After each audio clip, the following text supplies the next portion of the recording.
ब्रेकनंतर आपलं पुन्हा एकदा स्वागत। एक बातमी आहे ओडिशातून। ओडिशातील जगन्नाथपुरी यात्रेदरम्यान दगडफेक झाली आहे आणि यावेळी 3 जणांचा जागीच मृत्यू झालाय तर 10 जण जखमी झालेत। काहींची प्रकृती गंभीर आहे। आज पहाटे 4:30 वाजता ही घटना घडली आहे। भगवान जगन्नाथ, भगवान बलभद्र आणि देवी सुभद्रा यांची मूर्ती असलेले 3 रथ हे श्रीगुंडीच्या मंदिराजवळ होते। जिथे यात्रा सुरू झाली होती तिथून सुमारे 3 किलोमीटर अंतरावर ही घटना घडली आहे। ओडिशातल्या जगन्नाथपुरी यात्रेदरम्यान दगडफेक झाली आहे। क्योंकि एग्जिट नहीं था ना, एग्जिट नहीं था। एंट्रेंस जिस रास्ते से लोग जाते थे वही रास्ते से लोग निकल के आते थे, क्योंकि एग्जिट जहाँ था वहीं पर उन्होंने वीआईपी के लिए व्यवस्था बनाया था। इसके बदले से लोग ज़्यादा दूर चल के एग्जिट करने के बदले वही रास्ते से और महाप्रभु दर्शन के लिए लोग आते नहीं लोग। और एक भी पुलिस भी रात में नहीं था, एक भी प्रशासन का अधिकारी रात में कोई भी नहीं थे। सब वीआईपी का सेवा करके जो उनको वीआईपी के ट्रीटमेंट के लिए उनके रास्ते में खड़े थे, जिसके वजह से रथ के सामने ये दुर्घटना घटी।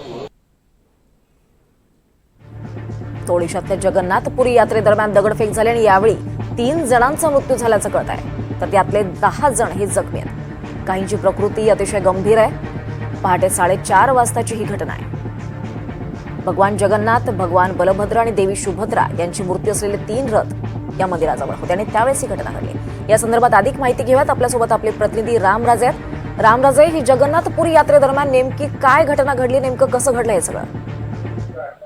बिलकुल पहाटे 4:30च्या सुमारास ही घटना घडलेली आहे। पवित्र रथ गुंडीच्या मंदिरात होते आणि तेव्हा दर्शनासाठी गर्दी जमली होती आणि त्याच वेळेस ही चेंगराचेंगरी झाल्याची माहिती मिळते। यामध्ये 2 महिला आहेत। 3 जणांचा मृत्यू झालेला आहे, परंतु 2 महिला आहेत।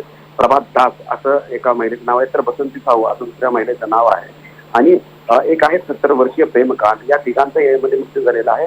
10 जण जखमी झालेले आहेत। त्यांना जवळच्या हॉस्पिटलमध्ये दाखल करण्यात आलेलं आहे आणि आज सकाळी पुन्हा 10 वाजल्यापासून पुन्हा सुरू करण्यात आलेली आहे यात्रा। ही 5 जुलैला पुन्हा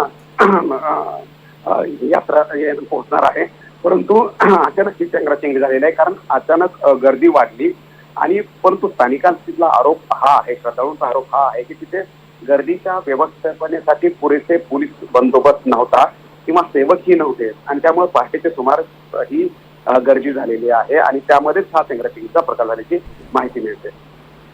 निश्चितच रामराजे, धन्यवाद या सगळ्या अपडेट्ससाठी।